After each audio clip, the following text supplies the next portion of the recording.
Hi, and welcome to the Firebase Security Crash Course. This course has two goals.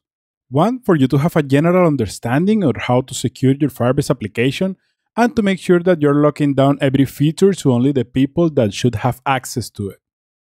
And the second one is for you to have a checklist to come back to when deploying a new application and make sure that your new app is fully logged. Throughout this course, we'll go through every part of your Firebase application and see what we can do to make it more secure. We are going to cover Firebase Authentication, where we'll see how to use authorized domains for your application. We are also going to go into our GCP credentials and see what our API looks like, how can we edit it, how can we create restrictions, either what access our API has or where we can access it from.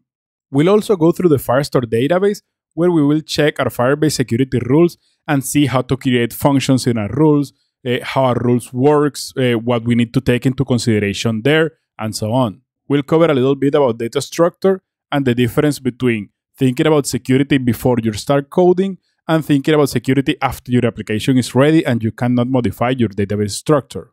Then we'll go into cloud storage, where we are going to see how to store files in our bucket, how we can secure that bucket so that only a certain type of files can be added, so that only a certain type of people can use them.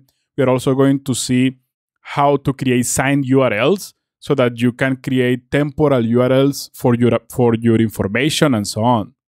And lastly, we're going to go into Firebase Cloud Functions, where we are going to talk about how we're going to secure those functions. We'll explore the different methods of communication, like if it's a server-to-server request, or how we can secure a client-to-server request. Note that there are no UI frameworks here because this is about Firebase as a whole, and we're going to talk more about Firebase security than about whatever client you want to use to communicate with Firebase. Before we get started with the course, just make sure you have a Firebase application created and that you can connect to it from any front-end application you want. And as always, if you have any questions, if you get into an issue and you need help somehow, you can reach out to me at jorge@jsmobiledev.com.